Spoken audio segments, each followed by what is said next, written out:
అదే RTV app వార్తల్ని క్షణాల్లో చదివే అవకాశం ఉంటుంది. ఒక న్యూస్ పేపర్, ఒక టెలివిజన్ ఛానల్ మీ చేతుల్లో ఎప్పుడూ ఉంటాయి.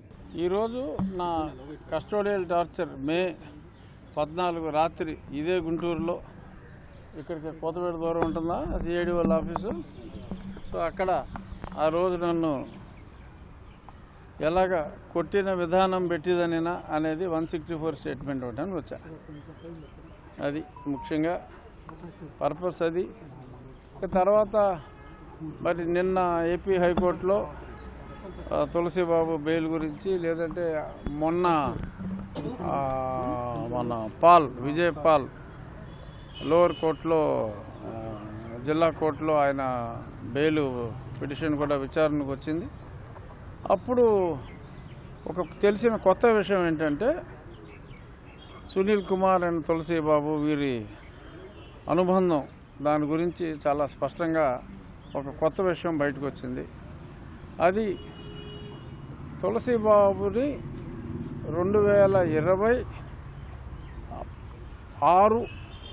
అక్టోబర్, అంటే 6/10/2020లో ఈయనకి ఒక ఇద్దరు ప్రముఖ న్యాయవాదులు అవసరం వచ్చింది. ఆయన తులసిబాబుని ఇంకొక కిరణ్ అనే ఇంకో అతన్ని లీగల్ అసిస్టెంట్స్ అని చెప్పి ఒక పేరు పెట్టి తీసుకున్నారు. తీసుకున్న తర్వాత తెలిసింది ఏంటంటే, ఈ తులసిబాబు అన్న అతనికి అసలు ఈజ్ అడ్వకేట్ కాదు.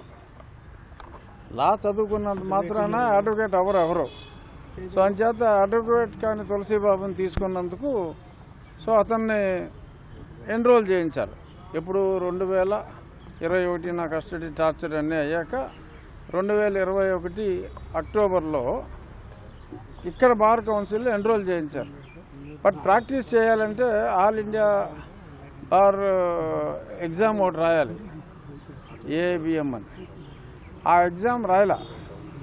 అది 2023 మేలో ఆ ఎగ్జామ్ చేశాడు అతను. అప్పుడు దాకా కోర్టుకు వెళ్ళి ప్రాక్టీస్ చేయడానికి లేదు అతను. సరే, ఇది ఇలా ఉండగా 2021లో ఆయన ఒక ₹1,00,00,000 డబ్బులు కావాలి నా లీగల్ విచారణలకు వాటికి. అతన్ని అపాయింట్ చేసినప్పుడు హైకోర్టులో ట్రయల్ అది కండక్ట్ చేయడానికి అవసరం ఉంటుందని అపాయింట్ చేశాడు. హైకోర్టులో ట్రయల్ ఉండదు. ట్రయల్ కోర్ట్స్లోనే, జిల్లా కోర్టుల్లోనే ట్రయల్ ఉంటుంది తప్ప హైకోర్టులో ట్రయల్ ఉండదు. సో ట్రయలే ఉండని హైకోర్టుకి ట్రయల్ కోసం తులసిబాబుని ఎంపిక చేసుకుని, తర్వాత ₹1,00,00,000 డబ్బు అడిగినప్పుడు సుప్రీంకోర్టులో అడ్వకేట్ ఆన్ రికార్డ్స్కి, సీనియర్ అడ్వకేట్స్కి డబ్బులు ఇవ్వాలి అని చెప్పి ఈయన అడిగిందే తడవగా జగన్మోహన్ రెడ్డి ప్రభుత్వం ₹1,00,00,000 ఇచ్చింది. ఆయన ఇచ్చిందే తడవగా నవంబర్లో డబ్బులు ఇస్తే ఫిబ్రవరిలో ఒకే రోజు 12 కేసులు. ఆ 12 కేసులు అగ్రిగోల్డ్, అభయ గోల్డ్ ఏవో ఉన్నాయి, వీళ్ళు దందా చేసిన కేసులన్నీ. అందులో నాదొకటి, 7వ నెంబరు నా కేసు. ఇవన్నిటికి ఒకే రోజు 48 లక్షలు. అప్పటికి ప్రాక్టీస్ చేయడానికి అర్హతే లేని వ్యక్తికి ఈ సునీల్ కుమార్ 48 లక్షలు. ఆ మిగిలిన దాంట్లో ఇంకో 48 లక్షలు ఇంకో పేరు మీద. అతని వివరాలు నేను పూర్తిగా తెలుసుకోలేదు, కానీ అతను కూడా ఇలాగే మరి చెట్టు కింద ప్లేడర్ కూడా కాదు, ఎందుకంటే ప్లేడరే కాదు అతను. సో అటువంటి వాళ్ళకి ఆ ₹1,00,00,000 స్వాహా చేయడం జరిగింది. నేను కూడా ఒక లేఖ కూడా రాస్తున్నాను ఏసీబీకి. ఇంత బ్లేటెంట్గా ఒక న్యాయవాది కాని వ్యక్తికి న్యాయ సలహాదారుడిగా పెట్టుకొని గవర్నమెంట్కి ఏమో సుప్రీంకోర్టు ఫీజులు అని చెప్పి అదే అమౌంట్ని వీళ్ళకి ఇచ్చేయటం, న్యాయవాది కాని వాడికి ఇచ్చేయటం అన్యాయం అనే పాయింట్ మీద ఇది కరప్షన్ కింద వస్తుంది. ఈ కరప్షన్ మీద విచారణ జరపాలి అని చెప్పి ఒక లేఖ కూడా నేను ఏసీబీకి సమర్పిస్తున్నా. మరి ప్రస్తుతానికి అది నిజమనే మనం నమ్మాలి. ఎందుకంటే రాజకీయాలు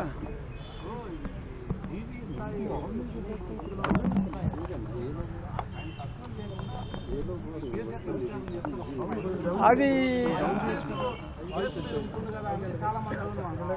చాలామంది కాదు, ఎవరికైనా వస్తుంది, అది ఉంటాయి. అది జరగాలి. ఇప్పుడు ఏసీబీ విచారణ కూడా మొదలైంది అని నేను నిన్న ఆంధ్రజ్యోతిలో చదివా. మరి అయినా సరే సస్పెన్షన్ చేయలేదు. ఎవరినైనా అదే కాదు, ఇప్పుడు ఒక డిఎస్పీ స్థాయి వరకు are additional SP non cadre వరకు ఒకే విఆర్లు ఉంటాయి, ఐపీఎస్లకి విఆర్ ఉండదు. సో ఇతన్ని ఉద్యోగం ఇవ్వకుండా ఖాళీగా పెట్టి జీతం ఇస్తున్నారు.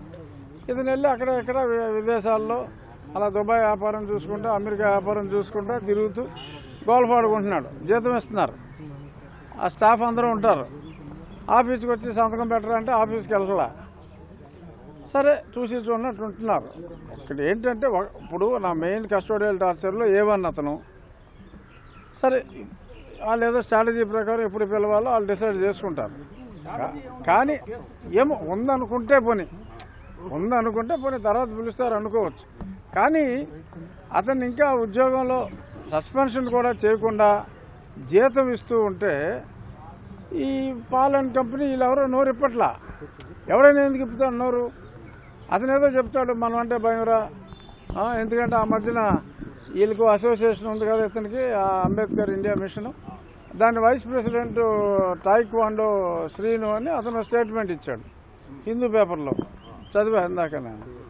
అందులో మా జోలికి వస్తే ప్రభుత్వాన్ని కదిపేస్తా ఉన్నట్టుగా ఎయిమ్ తరఫున ఆ టాయిక్వాండో శ్రీను అన్నాడు ప్రశ్నించాడు. కాదు అంటే గవర్నమెంట్ బెదురుతుందని నేను అంటలా. I'm also part of government. బెదురుతుందని నేను అంటలా. కానీ ప్రజలు అలాంటి అపనమ్మకం పెట్టుకునే పరిస్థితి వస్తుంది. ఎందుకంటే ఇతని బెదిరింపు స్పష్టం. అసలు అధికారి, ఐపీఎస్ అధికారి వేరే ఆర్గనైజేషన్లు పెడతాం అనేది తప్పు. అసలు తప్పు కాదు కదా. ఇంకా డైరెక్ట్గా నిన్నగాక మొన్న మళ్ళీ ఆ వర్గీకరణ మీద సుప్రీంకోర్టు చెప్పిన తర్వాత దాన్ని కూడా ఎవరో ఒక జడ్జి జడ్జి మనోభావాలతో నేను ఏకీభవించి, ఇప్పుడు కోర్టు ఆర్డర్ ఏంటి? ఫైనల్గా ఎక్కువ మంది మెజారిటీ జడ్జిలు చెప్పింది ఆర్డరు. నేమ్ చేకి రాస్తారు పలానా వాళ్ళు డిస్సెంట్ ఇచ్చారని. ఆ డిస్సెంట్ నాకు నచ్చింది కాబట్టి నేను మీటింగ్ పెడతాను, సుప్రీంకోర్టు తీర్పుకి వ్యతిరేకంగా మీటింగ్ పెడతానని. మరి గతంలో కూడా ఎన్నోసార్లు అతను ఎంతో చెత్త మాట్లాడాడు. మరి చూస్తూ సహించడం అంటే మరి కొంచెం, అందులోనూ అలాంటి బ్యాక్డ్రాప్లో మా జోలికి వస్తే అన్న బ్యాక్డ్రాప్లో మరి ఈ పోరాటాలు కాదు సార్. 2.0 నా వెంట్రుక బేకలేరు అంటున్నాడు. ఇంతవరకు ప్రభుత్వం ఏమి కదిలించలేదు జగన్. ఏంటి అసలు ఏం జరుగుతుంది? వెంట్రుక పేకలేడు అని ఆనాడు అన్నాడు, 175 పోయినట్టని. ఈనాడు మళ్ళీ అదే మాట అంటున్నాడు. 2.0 నేను వచ్చిన తర్వాత ఏదైనా చేస్తా, నా వెంట్రుక కూడా పేకలేరు, నా కార్యకర్తలు కూడా పేకలేదు. ఏంటి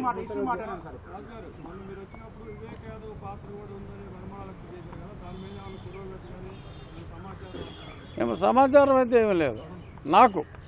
మరి ఏమన్నా పురోగతి ఉందేమో లేదో ఐడియా లేదు నాకు. బట్ అతను విచారిస్తే చాలా విషయాలు బయటకు వస్తాయి. సో ఇప్పుడు మీరు ఇంటికి కూడా పీకలేరు అన్నదానికి మరి అతను అన్నమాట నిజం. చూద్దాం మరి పీకేది వెంట్రుక, మరి అతను పదవి పోతుందా ఏమవుతుందో చూద్దాం.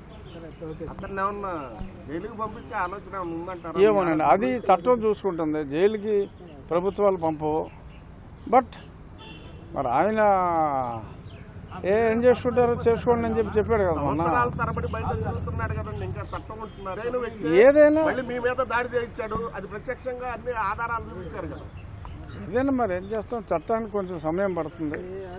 మరి ఇప్పుడు విచారణ అయితే జరుగుతుంది కదా. ఒంగోలు ఎస్పీ గారు స్పీడ్గానే విచారణ చేస్తున్నారు. సో మరి